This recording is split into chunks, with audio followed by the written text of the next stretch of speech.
É assim, isto dá pano para mangas, não é? Mais uma vez. Pois.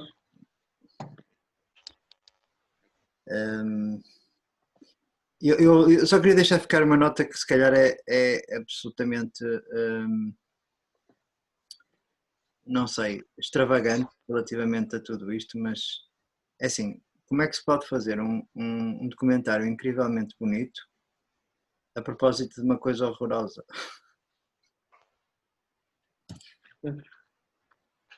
Porque é bonito, não é? Depois outra coisa é o processo de metodologia de elaboração desta peça ter sido completamente baseado na epistolografia, portanto, nas cartas que ele escreveu. E depois a ignorância das pessoas no final, quer dizer, sabia que ele tinha praticado isto, sabia da existência dos campos de concentração, sabia disto, daquilo e aquilo outro. Não, não, não, não, não. Não sei, eu acho que eles nos dão uma panorâmica muito interessante desde daquilo que era o centro da Europa entre 1914 e 1945, mais uma vez.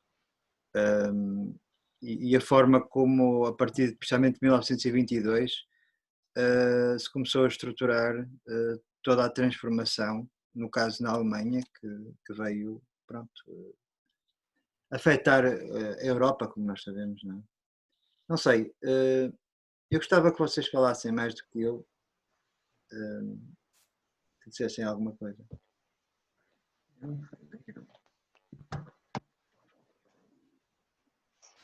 Ou não. Ou não. Este filme, o documentário, o filme, fez-me lembrar também sobre o Salazar. Há até uma cena de uma mesa que se vê, quer dizer, parece que a mesa está vazia, mas há uma cena também num documentário português sobre o Salazar que também parece uma mesa e pessoas assim, 3 ou 4 pessoas à volta, ali sentadas a confraternizar, como se nada acontecesse, não é? Pronto. Eu já tinha visto este filme, portanto, fez-me lembrar. Agora, o que reparei quase no final foi aquela a indiferença e aquele monte de cadáveres, aqueles 100 ou 500 ou 1000 que se fossem, ou 10.000, aquele monte de cadáveres, eu até deves fechei os olhos. Portanto, não. O resto parece um bocado soft, tudo antes, mas aquela cena, se uma pessoa não está com atenção, ou está a olhar para o lado, passa despercebido. Portanto, perde-se a consciência da realidade que se vivia naquela altura e convinha que não funciona, não voltasse a acontecer, não é? Não sei se a Marisa quer falar, porque ela tem o microfone desligado e ela pareceu que há bocado estava a querer falar. Estava cheia de dúvidas. Eu queria acrescentar uma coisa que eu acho muito, muito interessante a troca de correspondência entre ele e a mulher. Toda a descrição que é feita da transição entre os anos 20 e os anos 30, através das cartas que ele troca com a sua querida mulherzinha, como ele lhe chama.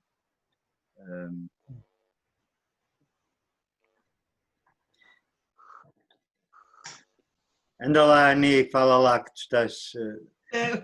Só quero...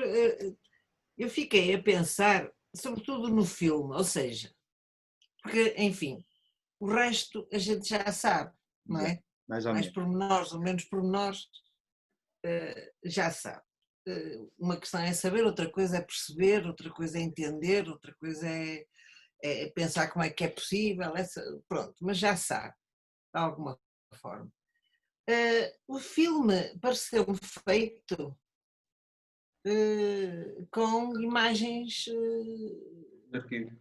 De arquivo. De arquivo. Completamente, sim. Completamente? Sim. Porque havia... Completamente. O processo de construção do filme é muito simples. É assim, há um narrador, há cartas, portanto, há fontes primárias de informação, que são as cartas, portanto, a questão da epistolografia, muito importante, que é o que constrói toda a narrativa do filme, e Uhum. depois a colagem, portanto, um sistema de colagem de imagens que não vão ilustrando, vão criando uma espécie de discurso paralelo que nós podemos não Uhum. ouvir o som e podemos fixar nas imagens. E aí acho que é uma obra interessante, não sei, em termos processuais. Mas diz uma coisa, os filhos e a mulher e ele, mesmo quando eram filmados, eram eles. Eram eles, eram. Ou seja, há ali um arquivo, Pessoal, sim, mas de filmes também, de filmes, sim. o que Eles torna de filmavam facto. tudo, como tu sabes, a Alemanha Eu sei que nazi eles tinham. filmava tudo, não é? Mas isso são filmes privados, digamos assim, não é? Ou seja, isto devia fazer parte da família. Não sei quem é que os filmava, possivelmente eles próprios. Sim. Não, é interessante, não vi ser referido isso Na ficha técnica, sim. na ficha técnica, não é? É, mas é. Porque, porque enfim, Mas são sabes, olhares um bocadinho deixa-me só introduzir diferentes. aqui uma pequena questão. Eu acho que, em termos de construção do filme, isso interessa-nos muito, porque eu acho que é uma forma muito inteligente de cruzar material de arquivo oficial com material de arquivo particular. Portanto, e há muitos arquivos Exatamente. particulares, há muitos arquivos particulares que são muitíssimo interessantes. E havia muita gente entre os anos 30, 40, 50, aliás, anos 60 também, que filmava, aliás, a partir de 1960 começaram a filmar com a Super 8, pronto, havia muitos filmes em 16 milímetros que foram sendo feitos. E era muito interessante recuperar essas memórias e daí o mérito do próprio filme, quer dizer que tem um trabalho em termos de bastidores, um trabalho de produção muito inteligente. Isso, nunca vi nenhum destes. Não, por acaso, há pouco tempo vi um filme sobre o Orson Welles, que Uhum. era feito sensivelmente com o mesmo tipo Material, de documentação, é? sim.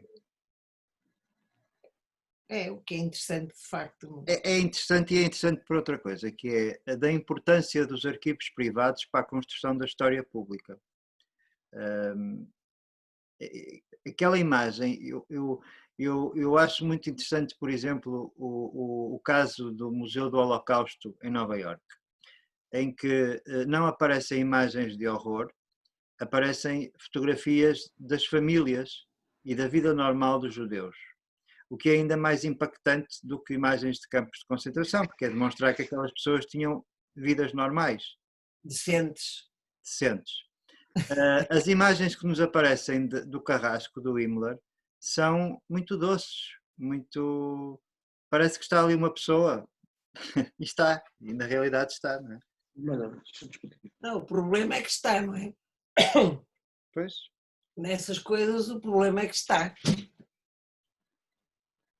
Que assim, é mais uma vez. É muito interessante, por exemplo, aquela narração que é feita de Podem uma. ser mazinhas. É muito interessante aquela narração que é feita de uma carta em que ele está a escrever à mulher e diz-lhe, querida mulherzinha, blá blá blá, és a única pessoa com a qual eu posso falar determinadas coisas.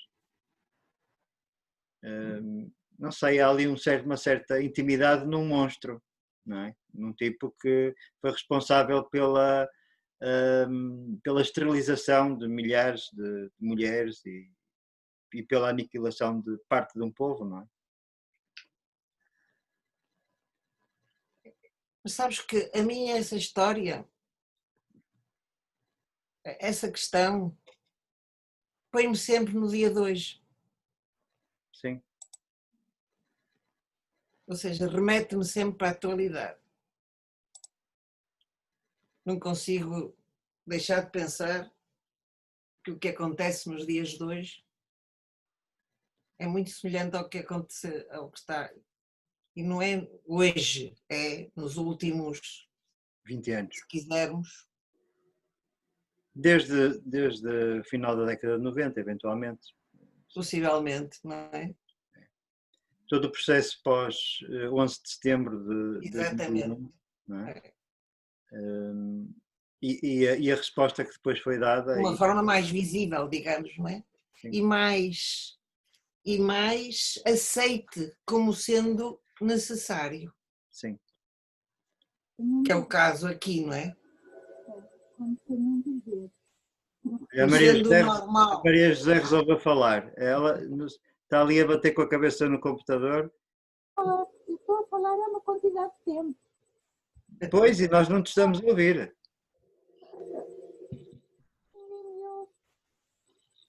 Não faz muito. O que me incomodou não foi aquilo que se conhece. É como é que alguém e traz-nos para os dias de hoje. Como é que alguém consegue achar normal tudo aquilo?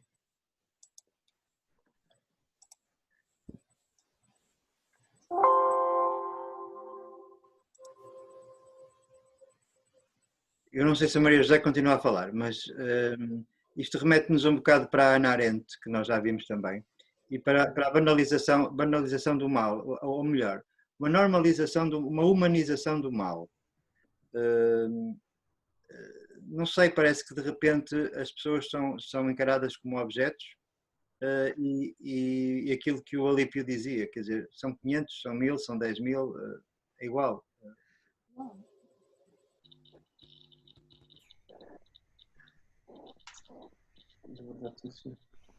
Diz, Mário. Tudo assim, a gente ouve falar, mas o que me impressiona a mim é como é que aquele homem continua a ser uma pessoa decente, não é? E faz tudo por dever. Porque acredita que assim é que nem sei se o objetivo era abraçar a Ariana e não só claro, o poder e... O problema desta gente, desculpa a expressão assim brejeira, é que eles acreditavam mesmo. A transformação daquela cabeça e faz isso estar bem posto. Sempre percebe como é que se constrói uma consciência crescida. Sim. O Aini está muito calado, não sei se ele quer falar. Pois, eu estava a pensar o que é que queria dizer aqui a gente. Eu estou aqui mesmo vizinho da Alemanha, não é? E tenho uma experiência particular através do meu avô, que passou a Segunda Guerra na fronteira e contou-me, quando era novo, contou-me assim destas coisas, do que é que se sabia e não se sabia dos campos de concentração, sabia-se, não se sabia, tal, isto é uma coisa. Agora, para mim, para talvez dar uma resposta às perguntas da Maria José, no início do filme falou-se de cumprir o dever perante o Estado, e eu acho que esta ideia é muito importante. E a minha geração de pós-guerra também foi mais ou menos ainda educado nesta mentalidade. Temos de cumprir o dever perante o Estado. Esta mentalidade só se começou a derreter um bocadinho, acho eu, com o fim da Guerra Fria, com a queda do Muro de Berlim, mas a problemática fundamental acho que não mudou. Esta ideia ainda é muito atual. Quando vejo o que se passa, por exemplo, atualmente, todos nestes governos de direita, como no Brasil, como nos Estados Unidos, eu vejo elementos que são completamente parecidos aos que estão evocados neste filme.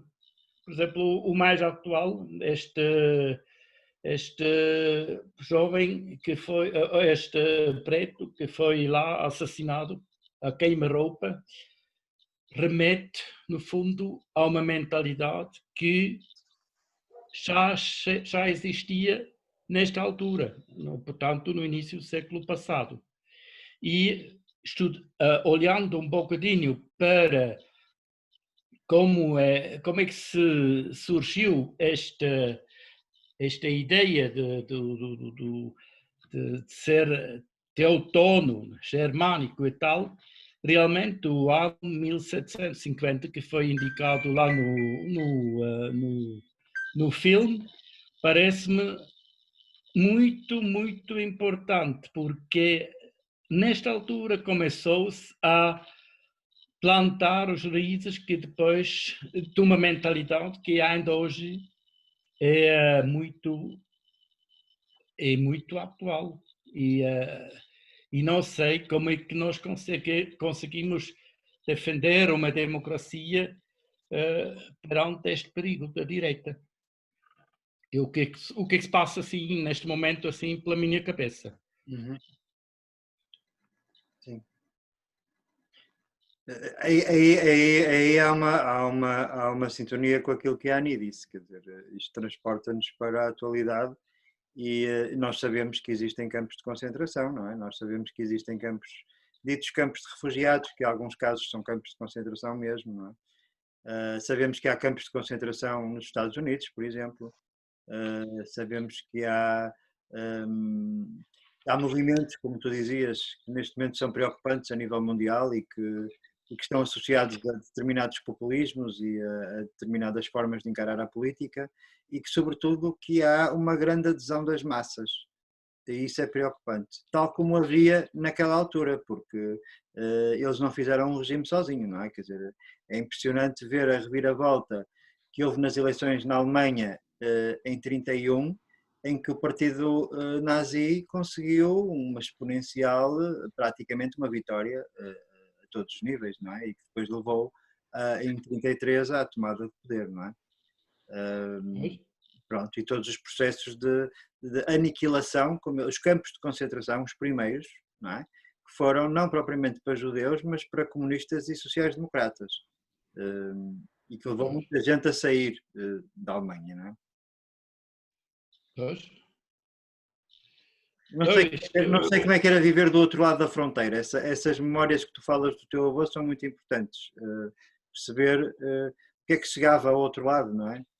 O Aini está-nos a falar da Suíça. Para quem não chegou depois, estamos com uma ligação à Suíça. Ok.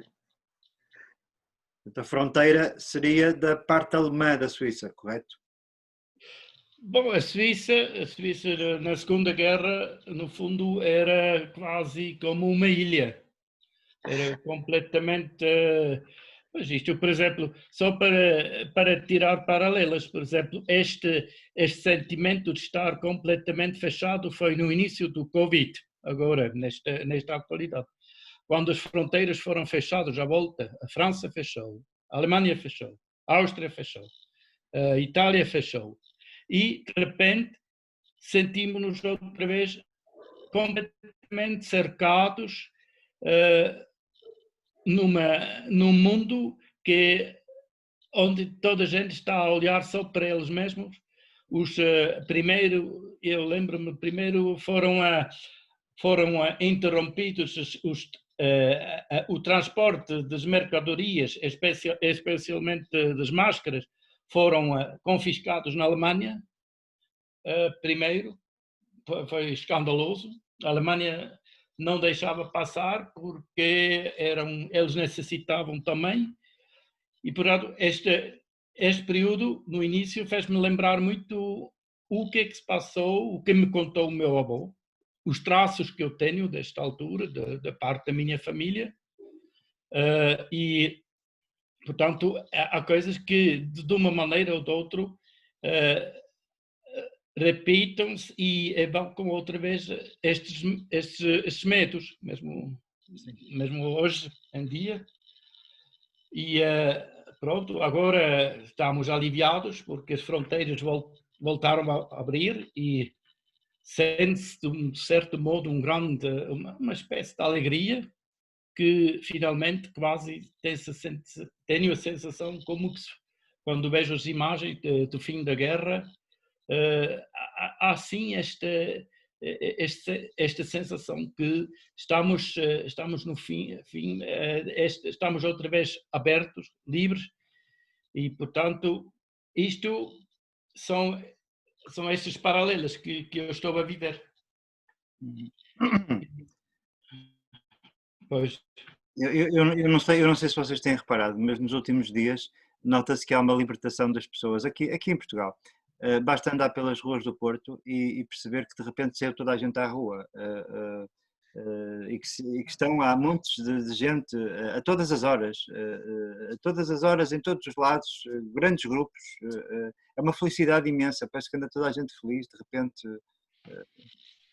Não sei, eu gostava só de perguntar à Waini uma outra questão, que é, nessas memórias do teu avô, algum dia ele te contou algumas situações, por exemplo, de passagens clandestinas entre... Bom, passagens clandestinas, ele contou mais de pessoas que depois ficaram albergados lá na vila onde que ele viveu. Falou destas pessoas, surgiram pessoas, eram judeus, pronto, isto já se sabia, que fugiram da Alemanha, que tinham que sair da Alemanha porque correram um perigo, isto já se sabia. Mas, por exemplo, o facto de que o J, o J amarela, que isto foi indicado pelo governo suíço, sugerido pelo governo suíço à Alemanha, ao governo lá fascista da Alemanha, e isto depois eram factos que eu soube muito, muito mais tarde, e não soube pelo meu avô. Mas havia de um lado, esta ideia que pois, temos de defender as fronteiras, isto sim, mas havia sempre umas aberturas onde que as pessoas passaram clandestinamente, isto mesmo na guerra, no alto da guerra. E a recepção destas pessoas, pelo que eu soube, e também conheci algumas pessoas que eram... Porque o meu avô trabalhava numa fábrica de uma teçaria e ele era chefe de sala, portanto era assim... E ele precisava de muitos trabalhadores, especialmente mulheres, para fazer para manter os teares a trabalhar, e elas tinham as mãos finas para trabalhar com fios e tal. E ele falava sempre que ele precisava muito destas pessoas e falava primeiro eram estes refugiados, não é? Durante a guerra, depois da guerra já não eram os judeus, já eram os italianos, depois os espanhóis. Depois veio a imigração, se quisermos uma imigração, não é? E assim, não sei, a ideia, a população neste aspecto, do que eu sei e tal, as pessoas eram mais, a generalidade das pessoas eram neutros. Isto não quer dizer que houve uma organização de sombra de NSDAP aqui na Suíça que estava estruturado de tal maneira que num dado momento podiam tomar o poder aqui na Suíça.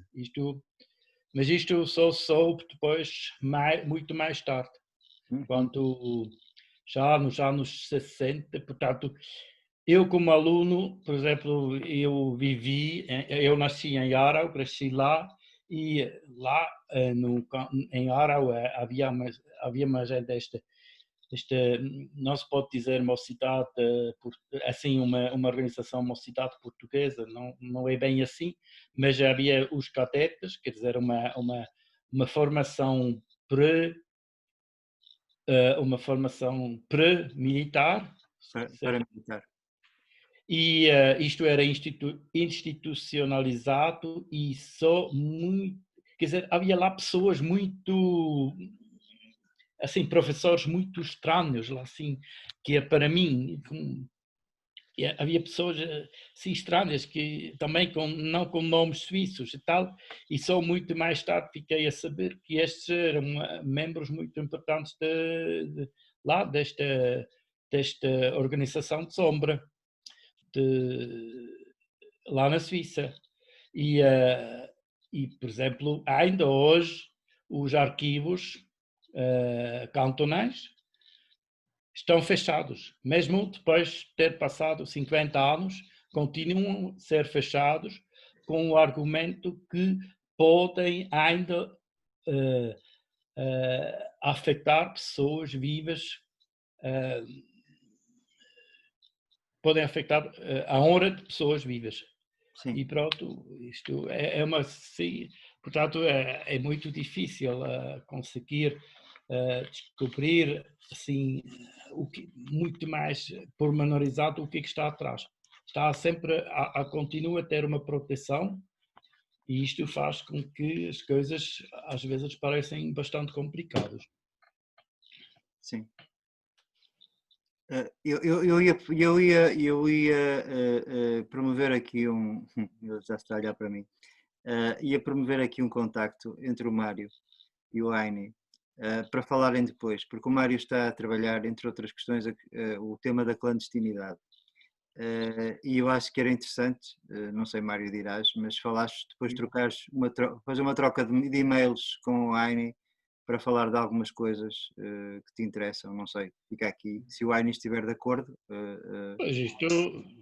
Não sei, acho que vocês podem trocar e-mails e ao telefone. E acho que era interessante até para perceber, por exemplo, isto que agora o Heine falou, eu acho que te interessa bastante em termos de... Interessa. Eu comecei a rir quando começaste essa conversa de esconder as pessoas. Já sabia o que é que vinha, mas acho que sim, se o Heine estiver de acordo, pronto, depois mando um e-mail e... Está bem. Heine, dizes-me o teu e-mail, podes digitar o teu e-mail aqui no grupo. Eu ponho no grupo de chat. Sim, Está ok. bem? O Mário copia. É isso. Sim? Tá. Eu gosto sempre de criar estas sinergias. Pois, assim tudo bem. Acho que é boa ideia, sim. Temos que internacionalizar o debate. Pois. Está bem, é isto. Não, mas essa perspectiva, por exemplo, dos arquivos cantonais estarem fechados ao final de 70 anos, porque podem afetar pessoas ainda, é impressionante. Pois, não é? Acho que é uma parvoíce, mas pronto. Não são só esses. Pois não.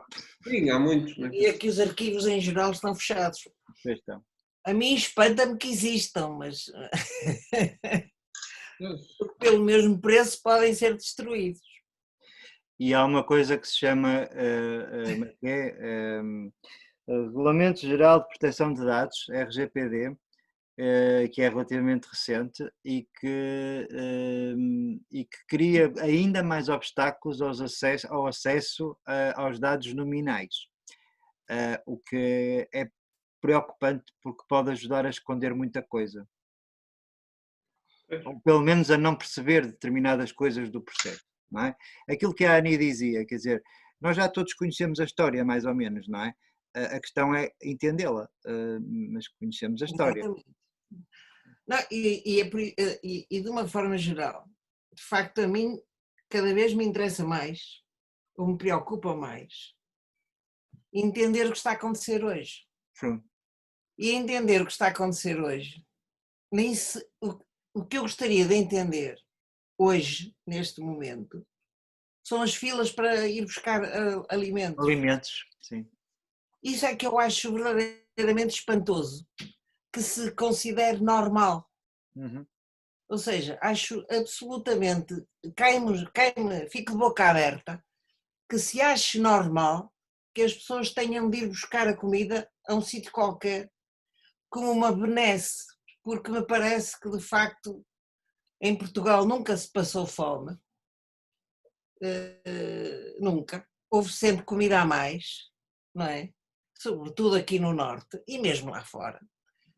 Devem ter morrido gente de fome, caído na estrada como na Índia, que ali sim vê-se gente a morrer na rua. Aqui não creio que tenha acontecido isso alguma vez, mas curiosamente a primeira das obras de misericórdia, que é dar de comer a quem tem fome, parece ser uma das maiores formas de caridade pública que é possível ensinar para fazer de conta que este mundo está muito mal e que a crise está horrorosa. Sim, sim. E se a gente pensar nisso, há aí um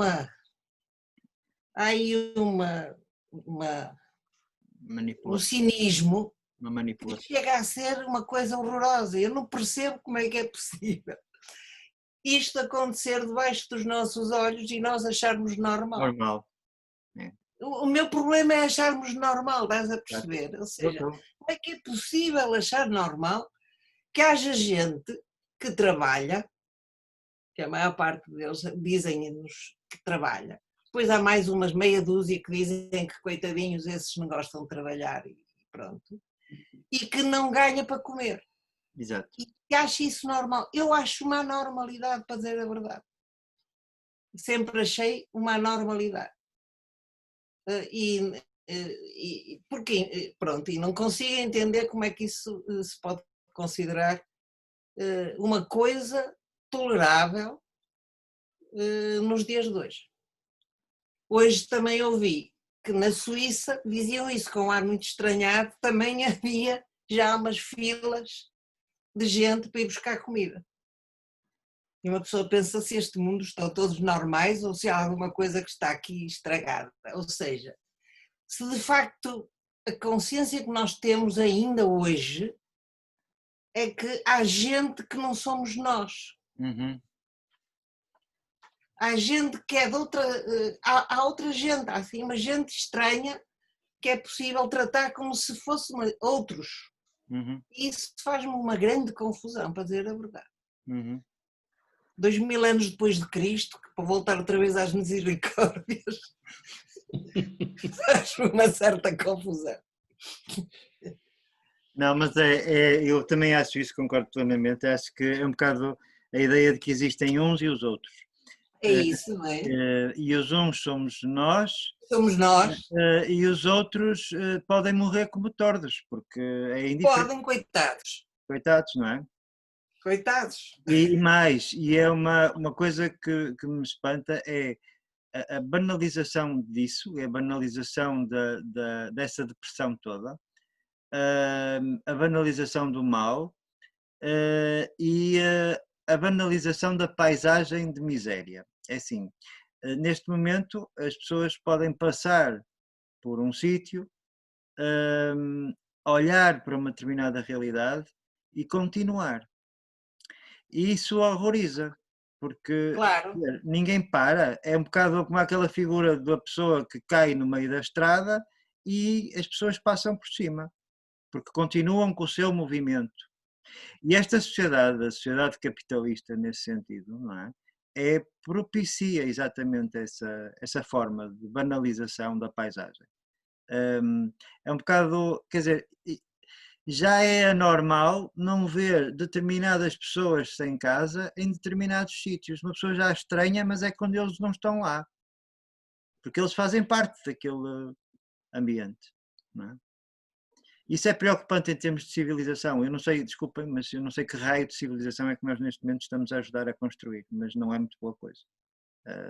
E pegando em números, que é uma coisa que muita gente gosta, nós neste momento temos, a população de Portugal ronda os 10 milhões, há praticamente 3 milhões de pessoas que estão a viver no limiar da pobreza, há praticamente 1 milhão de pessoas que estão em firmas que estão em processo de layoff e há 500 mil desempregados. Isso significa praticamente metade da população portuguesa. E isso parece que nos passa tudo ao lado. E aí... Aí é um bocado, pronto, a política salazarista, como outro dia ainda vi assim um cartaz, assim, pronto, tive pena de não fotografar aquilo, mas era uma reminiscência dos anos 50 que dizia proibida a mendicidade. Pois, não é? Quer dizer, opá, desculpa, tu és pobre, estás na rua a pedir e nós multamos-te, ainda por cima apanhas uma multa, não é?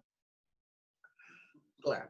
Portanto, essa banalização, eu acho que é uma banalização que andamos muito próximos exatamente destes momentos que são retratados no filme. Pronto, é aí que eu concordo que interessa olhar para a contemporaneidade e perceber que isto não são assuntos que ficaram lá atrás. Isto está aí, não é? Está aí e mais. E enquanto se calhar lá atrás as pessoas tomavam partido e havia uma divisão bastante grande em termos da própria sociedade, agora parece que as pessoas são apáticas, a maior parte das pessoas são apáticas, amorfas face à sociedade, e é o que acontece. Há muito pouco engajamento, comprometimento, presença no espaço público, não sei. E depois, como há uma ausência do espaço público, ele é ocupado por forças que não interessam. Não é? Por exemplo, se nós olharmos para o Partido Chega em Portugal, o Partido Chega veio dar voz a todo um conjunto de pessoas descontentes que normalmente estavam no outro extremo do espectro político, o que é curioso. Ou se virmos, por exemplo, em França, o que aconteceu com a grande base eleitoral da Frente Nacional, não é? Que foi buscar às zonas do operariado do norte de França e da cintura de Paris. Não é? Sim, nós não nos temos que esquecer do destaque que esse partido e que essa pessoa tem na comunicação social. Não é? Quando esteve a discutir aqui o Orçamento do Estado, ninguém ouviu falar disso, não é? Ninguém ouviu falar das propostas de alteração, só se ouviu falar daquela polémica dele e da outra deputada da Joacine. E depois, sempre que alguém partilha alguma coisa dessa pessoa, mesmo que seja para criticar, aquilo só vai estar a dar. Pronto, isto aqui nas redes sociais é sempre multiplicado e às vezes importa mais ter conteúdo e ter conteúdo à mostra do que a qualidade desse conteúdo. E portanto, quer dizer, já se dizia que não há má publicidade, não é? Pronto, e quando alguém faz política no sentido de chocar para ser falado e para ser discutido, pronto, é o que é. Não é por acaso que há outras forças políticas muito mais representativas do nosso país que são completamente silenciados na comunicação social, para que não aparece nada, mas isto é precisamente porque não querem que apareça. Quer dizer, e esta questão do Chega, mais do que pensar que isto aqui está tudo perdido, que já tem muita gente, aquilo vai-se acabar por ver que vai ser uma bolha, mas tanto enche e passa, porque vai ser, pronto, prevê-se que assim seja, é capaz. É um alerta, é preciso ter cuidado, mas não é logo esta pessoa aqui.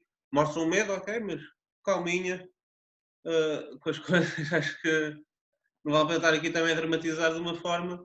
Também não estamos nessa fase ainda. Pronto. E temos o papel que impedir que nós cheguemos a essa fase, isso claro. Se há uma coisa que os grandes autoritários, ou aqueles que se revelam autoritários nas sociedades têm, é que começam exatamente da forma que tu estás a dizer. A questão é o que lhes acontece depois. E vendo o caso do Hitler, quer dizer, por exemplo, alguém que é preso, que escreve um livro na prisão, portanto o Mein Kampf, não é? E que depois rapidamente se estrutura em torno de um partido e que todo esse partido durante 10 anos vai exatamente fazendo isso, que é paulatinamente conquistando setores da sociedade que interessavam mobilizar. Até que a bolha, portanto eu tenho muito medo dessas bolhas, Não sei se são bolhas. Ou se são bolhas, é preciso cuidar com as explosões dessas bolhas. Porque normalmente deixam rastro de destruição. Não nos dando Não há nada pior, quero dizer, quando se menoriza uma... Não, mas a questão de pior do que menorizar talvez é dar palco. E dar palco às vezes é pior, porque isto não estamos a... Não é uma discussão limpa, não é? Quer dizer, isto é estranho, é difícil, também não é a coisa mais fácil de combater estes fenómenos, mas não sei. Às vezes estar a dar demasiada importância a certas pessoas e estar a dar destaque e trazê-los mais e mais e mais para a praça pública, fazer disso, centrar a discussão política à volta dessas pessoas, a mim parece muito problemático. Não sei. Eu percebo isso e acho que, de alguma forma, parece-me que é o que a gente, que é o que eu vejo hoje na televisão, de facto, não é? Ou seja, vejo muito pouca discussão de coisas que me parecem ser necessários serem discutidas. Discutidas até nem é discutidas, eu gostava que me falassem, como eu costumo dizer, como se eu fosse uma loura daquelas mesmo burras, para ver se percebia alguma coisa, porque a maior parte das vezes eu não consigo perceber nadinha de nada do que me dizem. Parece uma coisa cifrada, uma conversa cifrada sobre coisas que eu não entendo. E é toda a linguagem económica é assim, não é? Ou seja, o que é que vai acontecer daqui a 3 meses? O que é que está previsto? Bom, faça mais pequena ideia, não é? Não se sabe. A verdade, sim senhor, andamos todos muito preocupados para ver que lá nas praias vai ser assim assado, cozido e frito, e eu olho para aquilo e parece-me uma aberração completa, porque não estou a ver como é que nas praias vai ser aquilo que eles dizem. E tu dizes, tu Mário, dizes, e com razão, as pessoas andam todas na rua e todas quase como se fosse normal andar na rua. São João, vive-se um clima de São João, completo. Ótimo! O Rui Moreira quer fazer o São João no Porto e eu acho muito bem que faça o São João no Porto. Eu pessoalmente não sei, o Rui Moreira, ele tem de vender a cidade de qualquer maneira. Exatamente. E há de conseguir. Se não conseguiu até agora, há de se esforçar. Mas o que eu quero dizer é que tudo isto é mais surreal ainda do que a guerra de 39 a 45. Não é? Uhum. Porque uma coisa era uma coisa real durante a guerra, é uma coisa que neste filme não se vê, é que eles deram cabo de tudo. A destruição física foi de facto muito grande e praticamente a Europa ficou bastante destruída, não é? Tudo o que foi depois da reconstrução a seguir, de facto tinha alguma, não era só reconstituir a economia, era pegar naquele espaço todo e fazer alguma coisa. O que é que vai acontecer nos próximos tempos connosco, nós ainda não sabemos, não é? Mas que o mundo inteiro se está a preparar para uma coisa qualquer estranha, está. E eu gostava de perceber um bocadinho mais, e não percebo. Porque esta história não me está a ser contada. Nem vai ser contada. Pois não. Não vai ser contada. Não vai ser contada se nós dependermos daquilo que é o mainstream da comunicação social, eu acho que continuamos a perceber essa tal linguagem cifrada que ninguém percebe rigorosamente nada do que é que estão a dizer, não é? E cada vez começa a ser muito mais difícil aceder a meios alternativos de informação. Mas eles existem, não é? Agora não têm a pressão. Pronto. E aí concordo com o Mário, claramente. Há aí uma questão de opção, não é? Mesmo, política, no caso. Não é? É assim, um povo com informação e cultura é um povo que não interessa, não é? Quer dizer, não interessa formar públicos, não é? Não, pois.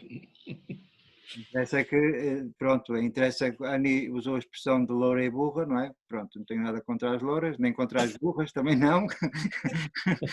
Mas eu confesso que a conjugação dá assim uma coisa interessante, não é? Não, o que eu acho é que de facto é a personalidade mais interessante a quem seria preciso conseguir convencer de alguma coisa, não é? E eu Não, mas gostaria muito. dá vontade de dizer assim, olha, explica-me como se eu fosse muito burro.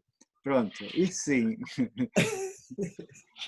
Porque Eu realmente. preferia ser. Não, mas, não, É assim, mas eu acho alguém que seja muito burro e quer que lhe expliquem, não arranja ninguém que esteja interessado, não é? que não. Agora, se eu for uma linda loura muito burra, aí há gente mais interessada. Não será o meu caso, infelizmente, não é? Mas o que eu quero dizer é que, de facto, nós vivemos numa sociedade em que a preocupação em aprofundar realmente onde estamos, por parte dos nossos governantes, não existe, não é? É zero. É zero.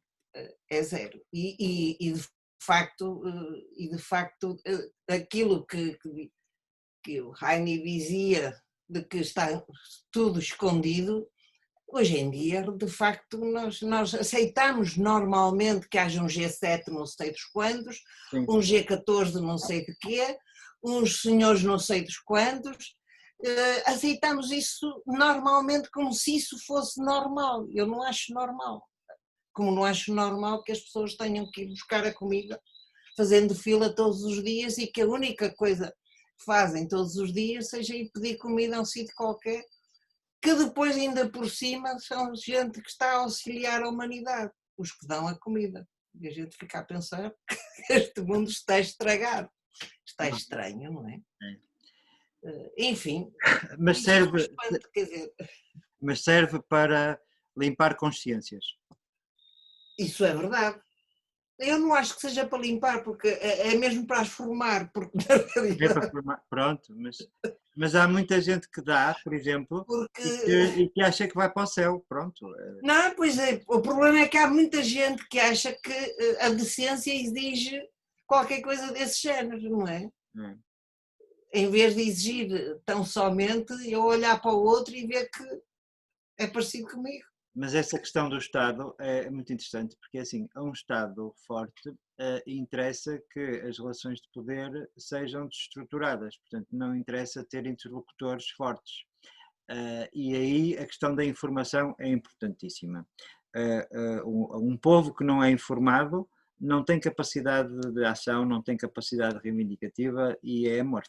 Não é? Portanto, aí é mesmo a questão da informação e sobretudo da comunicação. Há bocado o Mário dizia, a propósito da questão da publicidade, a publicidade é importante, não é? Quer dizer, publicidade no sentido de tornar público, não é? Portanto, a melhor maneira de se defender uma causa é torná-la pública mesmo, ou um documento, ou o que for, é a mesma coisa, não é? É um bocado como quem vai na rua e é assaltado, a primeira coisa que tem que fazer é mandar 2 berros, pronto, é tornar público. E isso é importante, e é importantíssimo que estas, eu já não lhe chamo memórias, eu acho que são partilhas mesmo, que sejam objeto de trabalho e eu não vejo, infelizmente, muita gente com apetências para, porque acha que isto é história, acha que isto é o pior da história, que é passado, portanto, por isso é que eu alinho mais numa ideia da história, que é preciso analisar a contemporaneidade, e não propriamente, e sim depois ir lá atrás perceber as coisas, mas e perceber que estas coisas existem e que elas afetam-nos e nós discutimos-las porque lidamos com elas todos os dias. A questão é com consciência. Yes. Connection is very bad. Connection is very bad. Agora temos um telemóvel a entrar na conversa. Pois. Pronto. Desculpa. Okay. Amigos. Mário, ias dizer alguma coisa? Não. Não? Mário, só queria dizer uma coisa para quem for capaz de mexer com o YouTube, procurar o canal que é de Tras la Razón, em espanhol, mas percebe-se perfeitamente em que há o a favor e o contraditório. Sobre a política internacional, portanto, tens hipótese de escrever, vários níveis, podes escrever no e o bate-papo. local onde aquilo é transmitido varia. Portanto, eles andam quase de país em país asiático e tal. Exatamente para não serem apanhados. Porque eles aprofundam toda essa. A Ani falou aí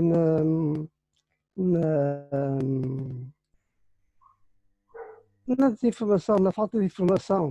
Portanto, eles põem o recurso, põem o contraditório, põem o favor e o contra. E deixa falar. E depois, no final, o moderador dá a sua perspectiva, o objetivo do canal, não é? É às 11 horas da noite, volta às 11 horas, meia hora mais ou menos, 35 minutos, mas vale a pena ver isso. Às 11 horas de cá de Portugal, portanto. Podes escrever o link. Vale a pena ver um bocado sobre isso, para estar mais para saber mais alguma coisa. Que consigo pesquisar no YouTube outras coisas também é possível ver. Há Sputnik do Brasil e há também a Al Jazeera também, para quem é a nível árabe, para quem puder ver. Já era este que me lembrava. Mas este de Tras la Razón é interessante. Ok. Ver. Fica aqui a informação. Ok. Olívio, importas-te só de escrever no bate-papo para ficar gravado? Que é com o Alberto de la Madrid, se não estou em erro, é o nome dele, do moderador. Chama-se como? Tras la Razón? Trás, vamos dizer, Sim. de espaço trás, de la Razón. Sem E. É um canal. Ok. Senhora, pronto, eu agradeço ao Aini o facto de ter estado connosco. Ele esteve através do Rui, que o convidou. Depois o Rui teve que sair para o encontro de Esperanto, assim como a Xana e o Roger. E pronto, e depois nós também te avisamos relativamente a outras sessões, porque agora já temos o e-mail. Está bem. Está bem? Perfeito. Pronto. Está bem. Ok? Ok. Pessoal, bom resto de fim de semana. Fiquem bem. Até à próxima. Até à próxima. Adeus. Até a Até à próxima. próxima. Tchau. Tchau. Tchau. Tchau.